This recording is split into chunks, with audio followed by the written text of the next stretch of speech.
Brilliance Audio presents Man Down by Irma Venter, translated by Karin Shimka, performed by Sarah Zimmerman, Steve West, and Ingeborg Riedmeier.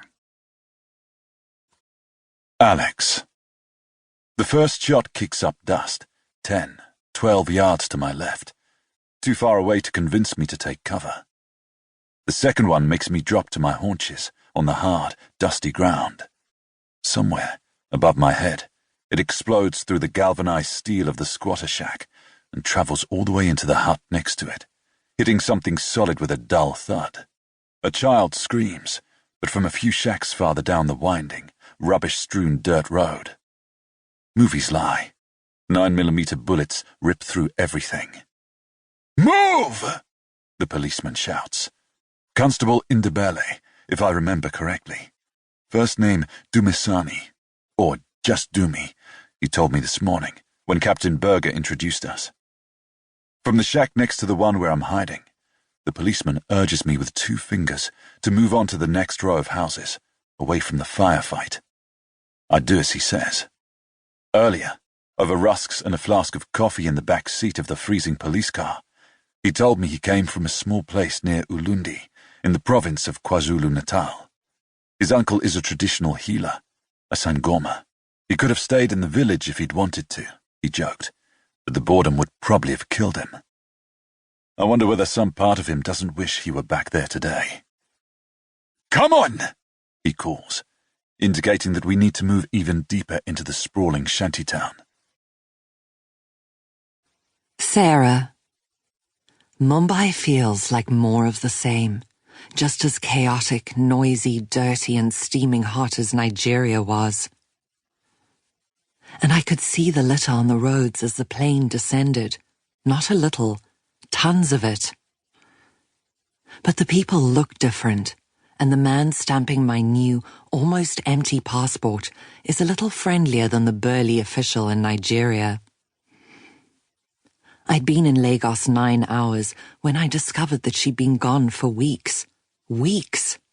Thank the freaking stars for the sudden, unexpected notice that she'd used her credit card in Mumbai. I rushed my guide back to the airport before I'd even checked into the hotel. How she got to India, I have no idea. She must have used cash, caught buses, hitchhiked, swum, snuck across borders. Maybe she even got herself a new passport. You have to give her credit. She knows how to disappear. I'm lucky she swiped her credit card at all. She bought nothing on it for months. She's smarter than that. But something must have happened. A crisis. Or maybe she'd used up her cash. The few $1,000s she had couldn't have lasted forever. "Miss." The voice pulls me back into the stuffy airport, the air heavy with heat and humidity. "Yes." "Why have you come to India?" Ranna. I wake up. The room is bathed in the moody light of a single lamp burning in the corner. I try to steady my breathing, blink my eyes until the outline of the TV becomes clear. The curtain.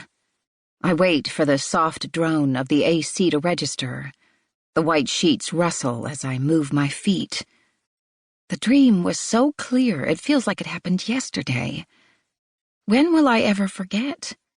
Is it possible to erase the fact that you shot your father? I look from the bed toward the circle of light in which Sarah is still working on her laptop, cigarette in hand. The room reeks of smoke. Judging by the pile of cigarette butts in the ashtray next to her, she hasn't stopped working since we ordered room service for dinner. Curry, hot enough to burn the skin off a goat. Girl can certainly hold her hot stuff. I felt like my head was on fire after the 3rd bite. I yawn, turn around, and pull the duvet up to my shoulders. Shiver. The air is chilly. Sarah has set the AC at 62.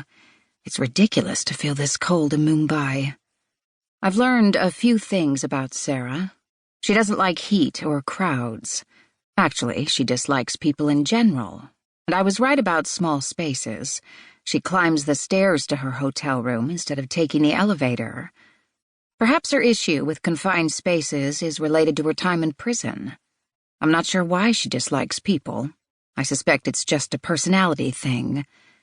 Apart from these observations, I don't know much about her.